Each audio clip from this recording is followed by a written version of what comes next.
was 19 years old, my brother got married and asked me to be the best man. And up until that time, I was a jock. I stuttered. I wasn't really good in communication. And 500 people were in the room, and to have the courage to get up, I had about 10 screwdrivers. And I got up and I felt wonderful. And I waited till everyone stopped talking, clanging the glasses. And I went on to give this speech, and people clapped, and they walked up to me and they said, "You should be the professional public speaker." What? You know, my brother was my idol, and I felt quite insecure when I was young. And so that was my first glimpse of the potential of what I had. Now I'm going to fast track it and talk about the mind of a monk within a chaotic world, and why I'm going to talk about that tonight. Tom Friedman wrote a book recently, which I'm getting. I haven't read it yet. It's called Thank You for Being Late. And in it, he talks about the process of the law of acceleration that we're going through in the world.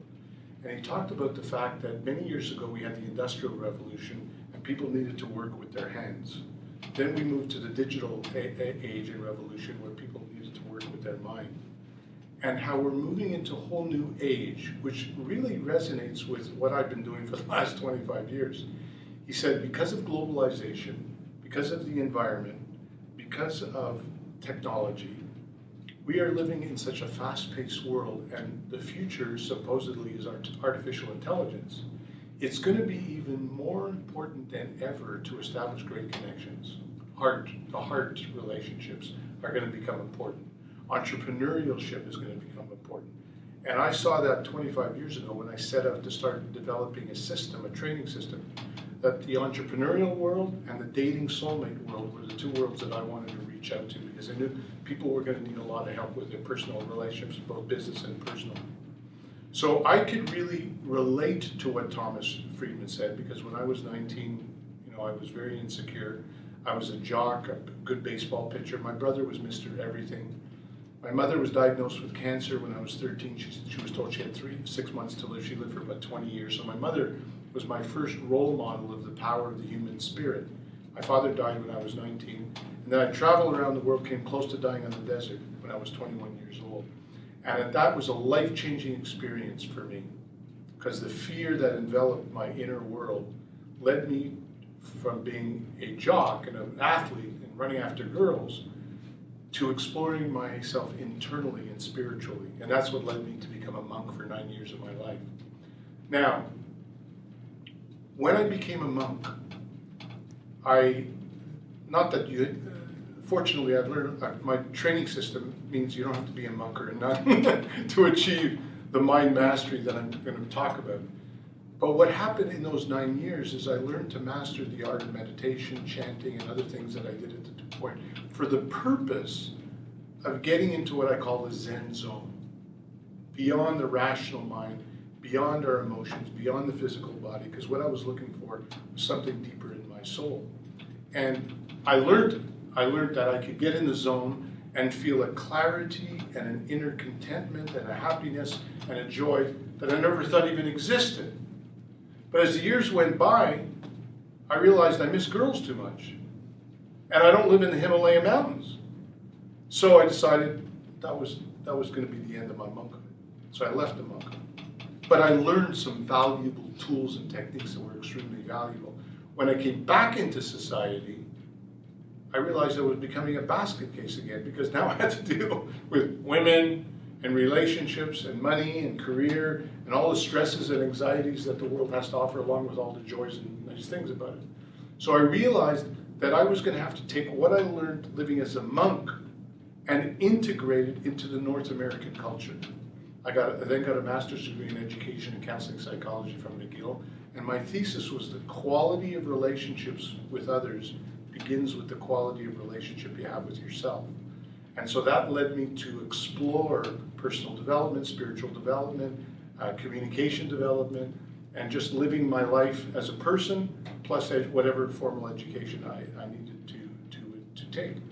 And I then met what I call a twin soulmate. Her name was Susie. She passed away 8 years ago, and she lived in Vancouver.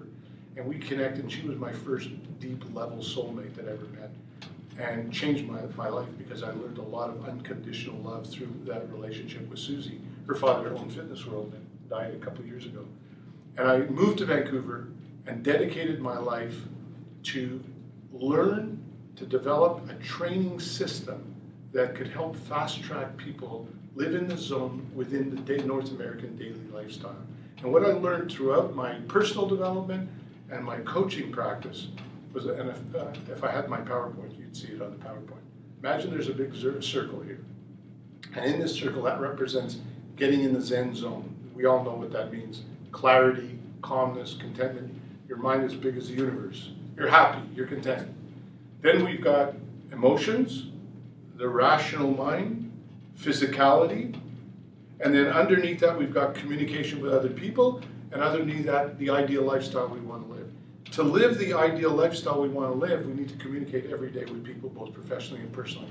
The problem is many of us go off track to be too much of the people pleaser, caregiver, timid, shy, people pleaser. You wouldn't want to dance with me, would you, Joanne? Oh, okay. Or you go to the opposite side, in a bully, aggressive, pushy, controlling. So that's on a communication level.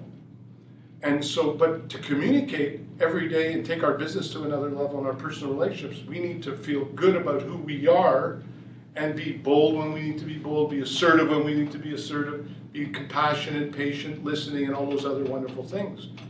But for that to happen, what I learned is those three circles need to be in harmony and functioning at a high level. The emotions, the rational mind, and the physicality. And when it comes to the rational mind, I learned something from a great master once who said, the rational mind is a great servant, but a terrible master. And we live in a world where we honor the rational mind, tweeting, texting, the kind of thing you were talking about, not having that presence of mind. And so we put a lot of attention into what we're learning and knowledge and information.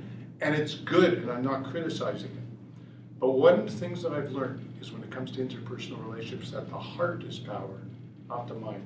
And so the rational mind we use as a tool, because if you and I want to sit down and talk about developing and inventing something, that's important. We need to discuss ideas. If we want to be doctors, we need to learn a lot of knowledge.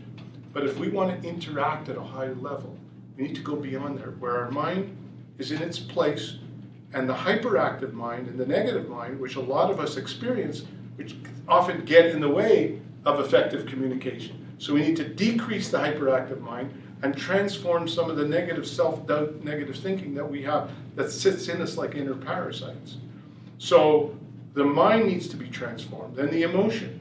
If I'm living with joy, contentment, patience, love, and I walk around most of the day feeling that, I'm just going to, like a ripple effect, share that. But if my emotions is filled with fear and insecurity and worry and anxiety and worried about what people think, my mind's out of control and too busy, what's that going to do to all the things that you were teaching us about listening and building a rapport?